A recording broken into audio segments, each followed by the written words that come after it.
ऐसी कंपनी जो कभी भारत के टेलीकॉम बाजार में बादशाहत पर थी, लेकिन अचानक एक तूफान आया और सब कुछ उलट-पुलट हो गया। वो कंपनी थी भारती एयरटेल। साल 2016 में रिलायंस जियो की एंट्री ने जैसे पूरी इंडस्ट्री को हिला दिया। डेटा के दाम आसमान से गिरकर मिट्टी में मिल गए, कॉल्स फ्री हो गईं और कई कंपनियां डूब गईं। लेकिन एयरटेल ने न सिर्फ अपने आप को बचाया बल्कि और मजबूत होकर उभरी। आज ये कंपनी भारत की डिजिटल क्रांति की मिसाल है। तो बिस्तक सक्सेस स्टोरी में आज हम देखेंगे कि कैसे एयरटेल ने चुनौतियों का सामना किया, स्ट्रैटेजी बदली और आज की तारीख में मार्केट में अपनी जगह न सिर्फ मजबूत की बल्कि टेलीकॉम बाजार की दिग्गज प्लेयर्स में से एक बन गई। नमस्कार, आप देख रहे हैं बिस्तक। मैं हूं आपके साथ अर्निमा द्विवेदी। बिस्तक सक्सेस स्टोरी में आप सबका स्वागत है। एयरटेल की ये कहानी है रेजिलियंस की, इनोवेशन की और स्मार्ट बिजनेस डिसीजंस की। तो चलिए शुरुआत करते हैं साल 1995 यानी 1995 से।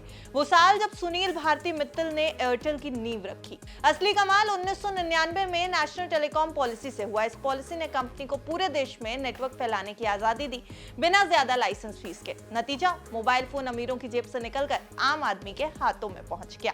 उस वक्त एवरेज रेवेन्यू पर यूजर 1319 रुपए से गिरकर 131 रुपए पर आई, यानी 90% की गिरावट। लेकिन इंडस्ट्री की कमाई 17% सालाना बढ़ी, क्योंकि सब्सक्राइबर्स की संख्या आसमान छूने लगी थी।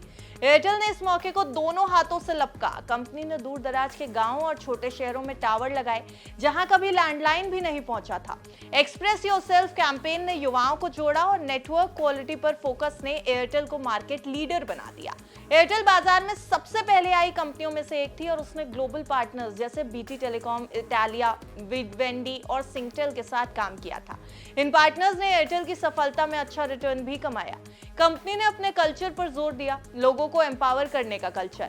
ये एक एंटरप्रेन्योर लेड कंपनी से प्रोफेशनल लेड लेकिन एंटरप्रेन्योर बैक्ड कंपनी में बदल गई। साल 2000 से 2010 तक का दौर ऐसा था कि टेलीकॉम का जीडीपी में योगदान 1.4% से 1.8% हुआ। एयरटेल के लिए यह दौर ग्रोथ का था, जहां वॉल्यूम ने प्राइस की कमी पूरी की। लेकिन फिर आया कट थ्रोट कंपटीशन का दौर। साल 2010 से 2010 तक बाजार में खिलाड़ी इतने बढ़ गए कि सबके लिए जगह कम पड़ने लगी। Telenor, MTS, Videocon, Tata teleservices जैसी नई कंपनियां आ गई। एयरटेल, वोडाफोन आइडिया और रिलायंस कम्युनिकेशंस के बीच शेयर की जंग छिड़ गई। पेयर सेकेंड बिलिंग आई जो कस्टमर्स के लिए अच्छी थी लेकिन ऑपरेटर्स के मार्जिन को चट कर गई। 2010 में 3G स्पेक्ट्रम पर अरबों रुपए खर्च हुए, लेकिन 3G फेल हो गया। क्यों? क्योंकि स्पेक्ट्रम कम थे, स्मार्टफोन महंगे थे और रेगुलेटरी इशू थे। अब आरपू 131 से 120 रुपए पर आ गया। जीडीपी का योगदान 1.8 से वापस 1.4%। यहाँ एयरटेल ने स्मार्ट मूव किया, ऑपरेशनल एफिशिएंसी पर फोकस, नेटवर्क क्वालिटी बरकरार रखी और डीटीएच, टीवी, एंटरप्राइजेस सॉल्यूशंस जैसे नए एरिया में कदम रखा। ये भविष्य के डिजिटल इकोसिस्टम की बुनियाद थी, लेकिन इंडस्ट्री बीमार हो रही थी। ज्यादा कंपटीशन सबको नुकसान पहुंचा रहा था और फिर आया जियो का तूफान, जिसने न सिर्फ इंडस्ट्री में उथल-पुथल मचाई बल्कि एयरटेल की राह को भी कर दिया काफी मुश्किल। साल 2016, डिमोनेटाइजेशन, पोकेमॉन गो और जियो की एंट्री। सितंबर में जियो ने फ्री कॉल्स और डेटा ऑफर किया, जो उस समय जैसे सुसाइडल लग रहा था। 6 महीने फ्री ट्रायल, फिर भी 25% सस्ते plans, unlimited voice, 1 GB daily data और जियो का content ecosystem, music, movies, TV. Jio ने $30 बिलियन इन्वेस्ट किए, जो एयरटेल के कुल इन्वेस्टमेंट से 25% ज्यादा था। ये 4G ओनली नेटवर्क था, जबकि बाकी 2G और 3G पर थे। नतीजा ये कि वॉइस फ्री हो गया, डेटा प्राइस 90% गिर गया। आरपू आया 120 से 71 रुपए पर। टेलीकॉम का जीडीपी में योगदान गिरकर हो गया 0.8%। एयरसेल, टाटा डोकोमो, टेलीनॉर, कई कंपनियां डूब गईं। वोडाफोन और आइडिया मर्ज हो गई। बाजार 12 से घटकर 3 प्लेयर्स का हो गया, जियो, एयरटेल और वीआई यानी वोडाफोन आइडिया। एयरटेल ने सर्वाइवल मोड में एंटर किया, प्रीमियम कस्टमर्स पर फोकस किया, सर्विस क्वालिटी, डिजिटल ट्रांसफॉर्मेशन को हाथ में रखा। एजीआर ड्यूज ने इंडस्ट्री को तनाव दिया, लेकिन एयरटेल ने rights issue, Airtel Africa IPO, perpetual bond, QIP और एफसीसीबी ने से $8 बिलियन से ज्यादा रेज किया। ये इन्वेस्टर्स के ट्रस्ट की मिसाल थी। भले ही फाइनेंशियल हिट्स के लिए, लेकिन कंपनी ने मार्केट शेयर पकड़े रखा। साल 2019 में सुप्रीम कोर्ट का एजीआर वर्डिक्ट आया, 92,000 करोड़ के पेबल्स। इसके बाद दिसंबर 2019 में 30 से 50% टैरिफ आई, फिर 2021 में 20% का हाइक। गवर्नमेंट ने 2021 में रिफॉर्म्स किए, स्पेक्ट्रम और एजीआर पर 4 साल की मोरेटोरियम, 100% एफडीआई। वित्त वर्ष 2024 में टेलीकॉम जीडीपी में 1.07% पहुंच गया, लेकिन फिर आया कोविड का दौर और स्मार्टफोन प्राइस बढ़ने से हाइक स्लो हुआ। 2019 से 23 56% हाइक रहा। एयरटेल ने स्ट्रैटेजी बदली, premiumisation, digital services, Airtel black जिसमें आता था मोबाइल ब्रॉडबैंड और DTH, home broadband, enterprise growth, 5G roll out पर फोकस किया।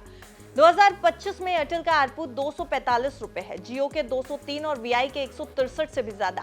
फ्री कैश फ्लो वित्त वर्ष 2025 के पहले 9 महीनों में 292 बिलियन रुपए, वित्त वर्ष 2024 के 213 बिलियन से ज्यादा। कंपनी ने 670 बिलियन स्पेक्ट्रम डेट प्रीपेड किया और बैलेंस शीट क्लीन। वित्त वर्ष 2027 तक कंपनी ने 570 बिलियन एफसीएफ प्रोजेक्ट किया है। कैपिटल एलोकेशन अब एक बड़ा सवाल है। एयरटेल की फाइनेंशियल हालत अब पहले से कहीं बेहतर है और कंपनी के पास ढेर सारा कैश फ्लो आ रहा है, लेकिन सवाल ये कि इतना पैसा अब एयरटेल कहां लगाएगी। फिलहाल डिविडेंड बढ़ाना जरूरी है क्योंकि बीटीएल पर 380 बिलियन का कर्ज है। अफ्रीका में 23.6 बिलियन का निवेश ग्रोथ देगा। टाटा प्ले के साथ डीटीएच मर्जर से 19 मिलियन प्रीमियम कस्टमर्स टारगेट होंगे और 5G में 120 मिलियन यूजर्स, एसडब्ल्यूए और एंटरप्राइज सॉल्यूशन पर फोकस। सितंबर 2025 तक भारतीय एयरटेल का मार्केट शेयर सब्सक्राइबर्स में करीब 33.6% है, जबकि रेवेन्यू मार्केट शेयर रिकॉर्ड 40% पर पहुंच गया। कुल वायरलेस सब्सक्राइबर्स 1171 मिलियन, जिसमें एयरटेल का एक बड़ा हिस्सा है। कंपनी की मार्केट कैपिटलाइजेशन लगभग 11.16 ट्रिलियन रुपए यानी 130 बिलियन डॉलर है, जो इसे दुनिया की टॉप टेलीकॉम कंपनियों में शुमार करती है। एयरटेल वित्त वर्ष 2024 से 27 में 15% रेवेन्यू सीएजीआर और 19% एप्टा ग्रोथ प्रोजेक्ट कर रहा है। ये आंकड़े एयरटेल की स्ट्रॉन्ग रिकवरी दिखा रहे हैं। एयरटेल की सफलता भारत की डिजिटल जर्नी के मिरर है। महंगे कनेक्शन से अफोर्डेबल एक्सेस तक, अब फोकस पाइप से शिफ्ट होकर डिजिटल सॉल्यूशंस पर। एयरटेल ने साबित किया कि चुनौतियां मौके बन सकती हैं। ये केस स्टडी एयरटेल की ये बता रही है कि स्ट्रैटेजिक थिंकिंग और अडेप्टेबिलिटी से कोई भी कंपनी फीनिक्स की तरह उभर सकती है। क्या कह रहे हैं आप कि एयरटेल की ये स्टोरी आपको इंस्पायरिंग लगी या नहीं? कमेंट सेक्शन में अपनी राय दीजिएगा जरूर। और पुस्तक पे अगर आपको किसी ऐसी कंपनी या किसी ऐसे शख्स के बारे में सक्सेस स्टोरी या केस स्टडी जाननी है जो आपको इंस्पायर करता है, तो हमें कमेंट सेक्शन में जरूर लिख भेजिए। देखते रहिए बस।